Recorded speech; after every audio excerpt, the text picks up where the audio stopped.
ছাগল হয়ে জন্মিয়েছেন, জীবন্ত আপনার গলা কেটে চামড়া ছোলানো হবে, আপনি কিচ্ছু বলতে পারবেন না। বড় অসহায় মা, বড় অসহায়। গরু হয়ে জন্মিয়েছেন, পায়খানায় ঘুমাতে হবে, প্রস্রাবের মধ্যে আপনাকে থাকতে হবে, তৃষ্ণা লাগলেও অরূপ বাবু জল চাইতে পারবেন না।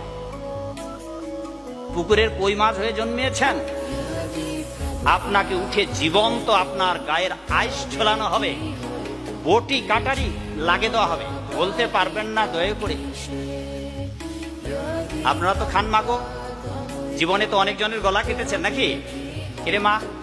অথবা ছোট ছোট মাছগুলোকে বৃদ্ধাঙ্গুল একটা টিপে বুড়ি লাড়ি বুড়ি বের করে দিয়েছেন, করেছেন এরে মা? বটি দিয়ে তো অনেকজনের গলা কেটেছেন। কালকে গলা কাটার সময় নিজের একটু কনিষ্ঠ আঙুলটা কেটে বুঝিয়েন তো। টাকি মাছ, শোল মাছ, বোয়াল মাছ, ইলিশ মাছের গলা তো কেটেছেন, জীবনে অনেক জনের গলা কেটেছেন, ঠিক আছে? এবার জনম জনম ভরে যতগুলা কেটেছিলেন ততগুলা প্রজাতি আপনাকে পরিভ্রমণ করতে হবে। আপনি ব্যাঙ হয়ে জন্মাবেন, যাকে খেয়েছেন সে সাপ হয়ে আপনাকে জীবন্ত খেয়ে ফেললো, বড় অসহায় হয়ে গেলেন।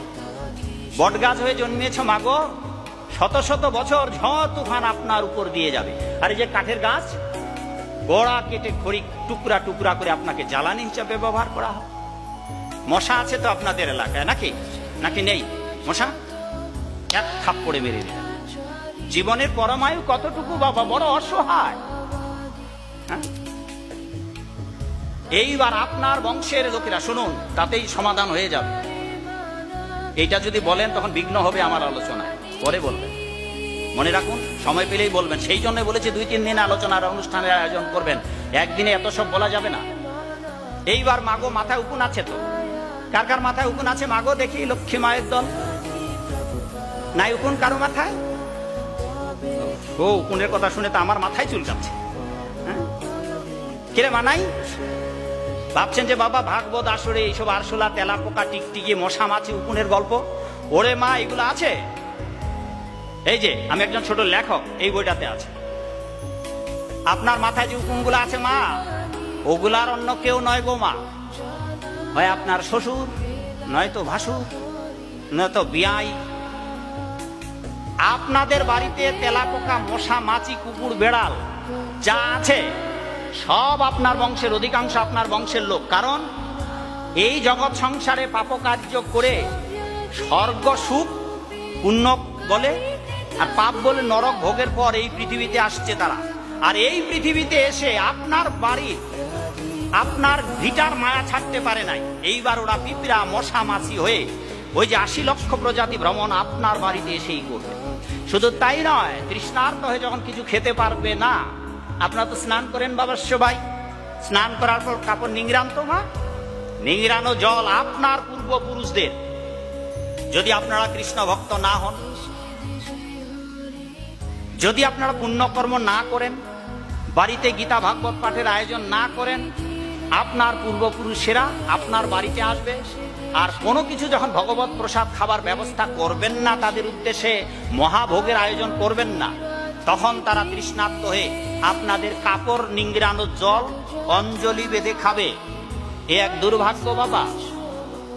2, এটাও যখন পাবে না, তখন মাগো আপনারা ঝাড়ু দিয়ে ঝেড়ে দেন তো, একটু আগে ঝাড়ু দিয়ে ঝাড়া হতো, এই ঝাড়ু দিয়ে ঝেড়ে দেওয়ার পর ঝাড়ুটা ময়লা হলে আপনারা ধুয়ে দেন, এই ঝাড়ুর জল খেতে হবে আপনার বংশের লোকদের। এটাও যখন পাবে না, আপনারা সকাল বিকাল হাত মুখ ধন তো আপনারা বাবা, হাত পা ধন না? হাত পা ধুয়ে যে জলটা পড়ে যাবে সেই জল তাদের চেটে পুটে খেতে হবে। আর এইগুলো আপনার বংশের লোকের, বড় অসহায়। এই রকম নিদারুণ যন্ত্রণার মধ্য দিয়ে পূর্বপুরুষদের যেতে হয়।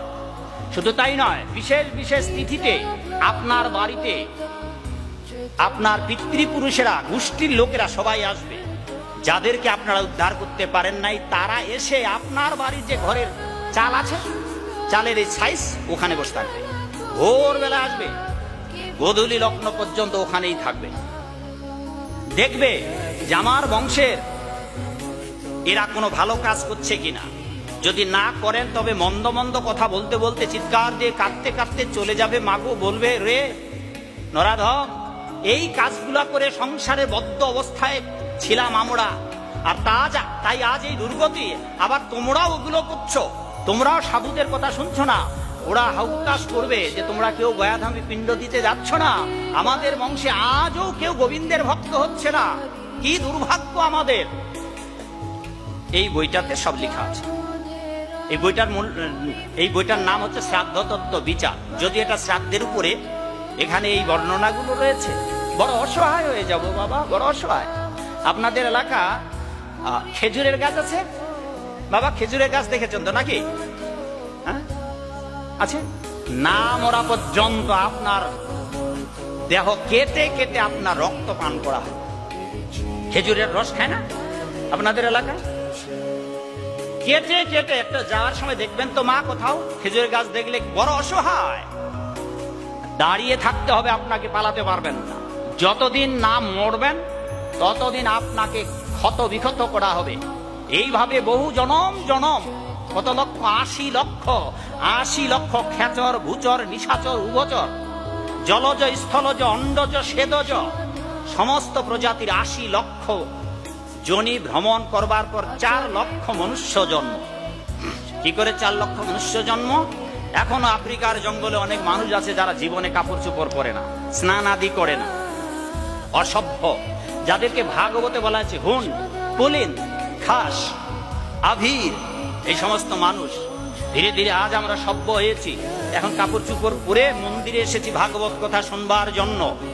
তারপরে এসেও যদি হেলা ভরে জীবনটা নষ্ট করা হয়, মাগো বাবা গো, আবার 80 লক্ষ প্রজাতি পরিভ্রমণের পর এই দুর্লভ মানব জীবন। এবার এই সেই দুর্লভ মানব জীবন আমরা পেয়ে গেছি। এটা ঠিক নৌকার মতো, নৌকা নিজে চলতে পারে না, একজন মাঝির দরকার। এটা আমাদের নৌকা, আর একজন যথার্থ গুরু সান্নিধ্যে গিয়ে এই দেহ তরিটাকে ভবপার দিয়ে ওপারে নিয়ে যাওয়ার একটা সুযোগ।